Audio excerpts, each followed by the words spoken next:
اعوذ باللہ من الشیطان الرجیم بسم اللہ الرحمن الرحیم رب اغفر لی وتب علی انک انت التواب الغفور۔ سورہ نحل آیت نمبر 91 and 92، دو آیت پڑھنے جا رہے ہم۔ آیت نمبر 91، وَأَوْفُوا بِعَهْدِ اللَّهِ إِذَا عَاهَدتُّمْ وَلَا تَنقُضُوا الْأَيْمَانَ بَعْدَ تَوْكِيدِهَا وَقَدْ جَعَلْتُمُ اللَّهَ عَلَيْكُمْ كَفِيلًا إِنَّ اللَّهَ يَعْلَمُ مَا تَفْعَلُونَ۔ رَبِّ اشْرَحْ لِي صَدْرِي وَيَسِّرْ لِي أَمْرِي وَاحْلُلْ عُقْدَةً مِّن لِّسَانِي يَفْقَهُوا قَوْلِي۔ اللهم أرنا الحق حقا وارزقنا اتباعه وأرنا الباطل باطلا وارزقنا اجتنابه آمین یا رب العالمین۔ تو آیت نمبر 91 جو ہے اس میں اللہ پاک یہ کہہ رہا ہے وَأَوْفُوا، پورا کرو، فلفل کرو، پورا کرو جو بھی عہد تم نے کیا ہے۔ وَأَوْفُوا بِعَهْدِ اللَّهِ، کیونکہ تم نے اللہ کے ساتھ عہد کیا ہے۔ تو جو بھی عہد تم کرتے ہو، یعنی کہ مطلب سب سے پہلا تو ہم یہی کرتے نا، اشہد ان لا الہ الا اللہ واشہد ان محمد رسول اللہ، اور یہ چیز ہم بار بار مطلب اس کو ہم دہراتے رہتے ہیں۔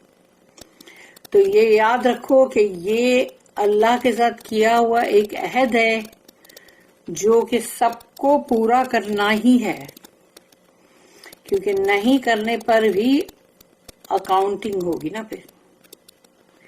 تو وَأَوْفُوا بِعَهْدِ اللَّهِ، تو پورا کرو وہ عہد جو اللہ کے ساتھ کیا ہے۔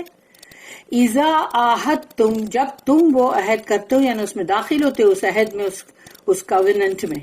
وَلَا تَنْقُضُوا، اور توڑو مت اس کو۔ وَلَا تَنْقُضُوا الْأَيْمَانَ، جو بھی تم قسمیں کھاتے ہو اس کو توڑو مت، بعد توکیدہا، اس کے بعد کہ اس کو تم نے کنفرم کر دیا ہے۔ وَقَدْ جَعَلْتُمُ اللَّهَ عَلَيْكُمْ كَفِيلًا، اور جبکہ تم نے بنایا ہے اللہ کو اس میں کفیل، یعنی تم نے اللہ کو کفیل بنایا نا، یعنی کہ جیسے اللہ کی گارنٹی لینا، جیسے اللہ کو گارنٹر بنانا، یا جیسے کہ مطلب اللہ جو ہے اس کو رسپانسبل، ذمہ دار، مطلب جیسے تم نے بنایا کفیل بنانا، جیسے سپورٹر، اس کو کہتے ہیں کہ رسپانسبلٹی تم نے کس پر ڈالی؟ اللہ پر۔ ان اللہ یعلم ما تفعلون، اور یقیناً اللہ بہت اچھی طرح سے جانتا ہے جو کچھ بھی تم کرتے ہو۔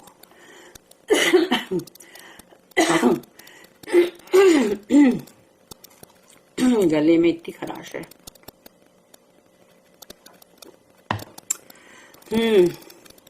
Fulfill the covenant of Allah when you have entered into it, and break not your oaths after you have confirmed them. Indeed, you have made Allah your surety, for Allah knows all that you do. اس کی جو note ہے 2128۔ The immediate reference may or may not be to the oath of fidelity to the Prophet taken at Aqaba 14 months before the Hijrah and repeated a little later۔ یعنی کہ اگر ہم اس آیت کا immediate اگر جیسے کوئی ریفرنس ہوئے گا تو یہ سمجھا جائے گا کہ جو مدینے سے آئے تھے اور وہ بیت العقبہ جو تھی، یعنی جو انہوں نے وہاں پر رسول اللہ صلی اللہ علیہ وسلم کے ساتھ جو پلیج کیا، جو بیعت کیا کہ، اور جو کہ مطلب جب سب تم لوگ یعنی مطلب وہاں پر آؤ، مدینہ میں آؤ اور ہم تم کو پروٹیکٹ کریں گے، تو وہ جو بھی مطلب پورا پلیج جو تھا، یعنی جو بیعت کی گئی تھی، تو وہ ہو سکتی ہے، یعنی وہ بھی ہو سکتی ہے، لیکن ادروائز اس کا یعنی ویسے اس کا جنرلی میننگ بہت زیادہ مطلب بڑا ہے کہ but the general meaning is much wider, and this may be viewed in two aspects. Number one, every oath taken or covenant made is a covenant before Allah. یعنی ہر وہ قسم جو ہم کھاتے ہیں، ہر وہ عہد جو ہم کرتے ہیں، وہ اللہ کے سامنے ایک عہد کیا ہوا مانا جائے گا. اینڈ شوڈ بی فیتھفلی آبزروڈ، اور اب اس کو تم کو ایمانداری کے ساتھ نبھانا ہے. In this it approaches in meaning to سورہ معاہدہ، سورہ نمبر 5 آیت نمبر 1.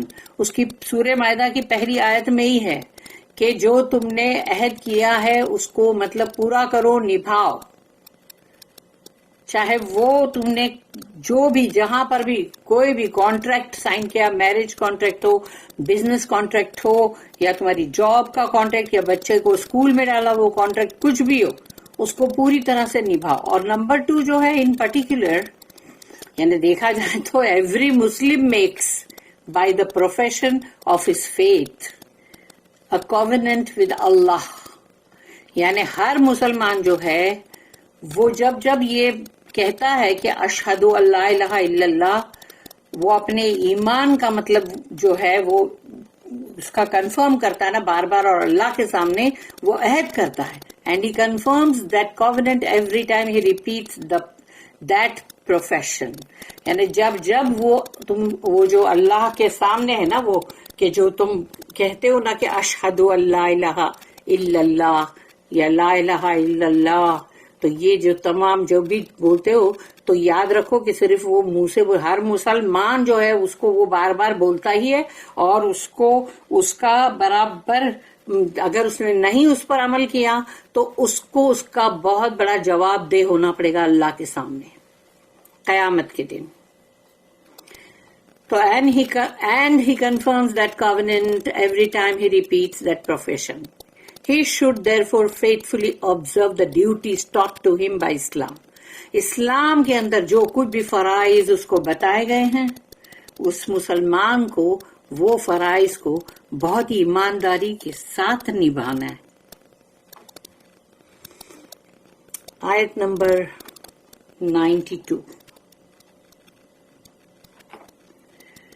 وَلَا تَكُونُوا كَالَّتِي نَقَضَتْ غَزْلَهَا مِن بَعْدِ قُوَّةٍ أَنْكَاثًا تَتَّخِذُونَ أَيْمَانَكُمْ دَخْلًا بَيْنَكُمْ أَن تَكُونَ أُمَّةٌ هِيَ أَرْبَىٰ مِنْ أُمَّةٍ إِنَّمَا يَبْلُوكُمُ اللَّهُ بِهِ وَلَيُبَيِّنَنَّ لَكُمْ يَوْمَ الْقِيَامَةِ مَا كُنتُمْ فِيهِ تَخْتَلِفُونَ.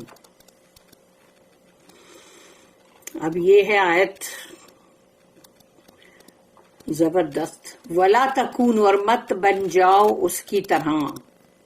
وَلَا تَكُونُوا كَالَّتِي نَقَضَتْ غَزْلَهَا، کہ اس بے وقوف عورت کی طرح مت بن جاؤ، اس فولش عورت کی طرح مت بنو. اللہ کہہ رہا ہے وَلَا تَكُونُوا كَالَّتِي نَقَضَتْ غَزْلَهَا، جس نے اس سافٹ کاٹن جو ہے اس کو لے کر اس کا تھریڈ بنایا، یعنی اس کو سپن کیا مضبوط دھاگے کے فارم میں. یعنی کاٹن ہوتا ہے نا جس کا مضبوط دھاگا بنتا ہے کہ وہ دھاگے کو توڑنے جاؤ تو ٹوٹتا بھی نہیں ہے. تو غزلہا من بعد قوت انکاسا، کہ جب اس کو وہ اچھی قوت تھی، یعنی قوت کے ساتھ، یعنی وہ جو بن گیا پورا کے پورا، تو اب وہ اس کو جو ہے توڑ دیتی وہ عورت. یعنی سمجھو کہ اس کو ٹویسٹ جو کیا ہوا ہے اس کو انٹویسٹ کرتی ہے اور پھر اس کے ٹکڑے ٹکڑے ٹکڑے کر دیے. تو اب اتنی محنت کر کے جو چیز کو اس نے سپن کیا، اور اب اسی کو وہ کھول کے اور اس کے ٹکڑے ٹکڑے کر رہی ہے.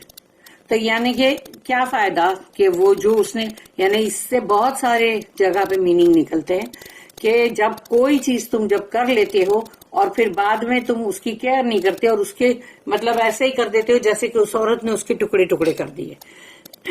تو ایسا کرنا جو ہے اس کے لیے منع کیا گیا.